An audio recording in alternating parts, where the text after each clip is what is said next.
बिहार विधानसभा की 2 सीटों के लिए होने वाले उपचुनाव की घोषणा हो गई है। 3 नवंबर को वोटिंग होनी है और 6 नवंबर को नतीजे आ जाएंगे। नमस्कार, मैं हूं इंद्र मोहन, आप देख रहे हैं बिहार तक। दरअसल बिहार में जिस तरीके से सीटों की गुनागणित है, या यूं कहें कि आरजेडी और बीजेपी और अब जेडीयू के बीच भी सीटों का जो गठबंधन है, या यूं कहें कि जो सीटें इनके पास है, उसे लेकर इन 2 सीटों का चुनाव भी काफी महत्वपूर्ण हो गया है। मोकामा की सीट अनंत सिंह की सत्ता खत्म होने के बाद खाली हुई थी। वहीं गोपालगंज की सीट पर बीजेपी के विधायक सुभाष सिंह की मौत के बाद यह सीट खाली हुई थी। ये दोनों सीटें बहुत महत्वपूर्ण हैं। सबसे पहले बात करते हैं मोकामा की सीट की। मोकामा की सीट अनंत सिंह को जब सजा हुई तो उसके बाद वह सीट खाली हो गई। अनंत सिंह आरजेडी के कोटे से विधायक हैं। अनंत सिंह निर्दलीय भी इस सीट पर चुनाव जीत चुके हैं। यह कहा जा रहा है कि यह सीट भी आरजेडी के खाते में चली जाएगी, यानी कि इस सीट पर अनंत सिंह की पत्नी नीलम देवी यहां पर चुनाव लड़ सकती हैं। और यह भी कहा जा रहा है कि इस सीट पर आरजेडी की जीत पक्की मानी जाए। वहीं दूसरी सीट जिस पर उपचुनाव होना है वो है गोपालगंज की सीट।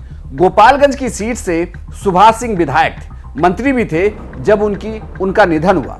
उसके बाद अब यह कहा जा रहा है कि बीजेपी इस सीट पर उनकी पत्नी को टिकट दे सकती है। हालांकि उनकी पत्नी उनकी मृत्यु के बाद लगातार आशीर्वाद यात्रा भी निकाल रही है, लगातार लोगों से जा रही हैं, मिल रही हैं। बीजेपी के कई दिग्गज नेता भी इस सीट पर पहुंच चुके हैं। लेकिन बड़ी बात यह है कि गोपालगंज की सीट इतनी आसान भी नहीं है, क्योंकि गोपालगंज की सीट लालू यादव की सीट रही है।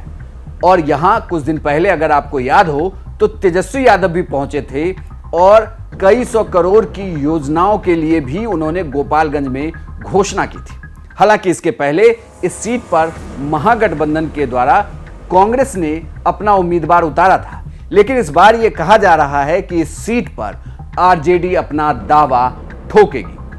अब देखना यह होगा कि क्या मामा साधु यादव को तेजस्वी यादव मना पाएंगे, क्योंकि साधु यादव भी बहुजन समाजवादी पार्टी से एक मजबूत उम्मीदवार गोपालगंज में हो सकते हैं। ऐसे में गोपालगंज और मोकामा दोनों की जंग दिलचस्प होने वाली है इस बार, क्योंकि मोकामा की सीट पर भी बीजेपी पूरे दमखम से उतरेगी, तो वहीं गोपालगंज की सीट पर बीजेपी को अपनी साख बचानी होगी। लेकिन इन सब के बीच आरजेडी अगर ये दोनों सीट निकाल लेती है तो महागठबंधन खुद यानी कि तेजस्वी यादव सत्ता के और करीब पहुंच जाएंगे, यानी कि उनकी दावेदारी और मजबूत हो सकती है इन 2 सीटों को जीतने के बाद। तो बड़ी खबर यह है कि इन 2 सीटों पर उपचुनाव की घोषणा हो गई है।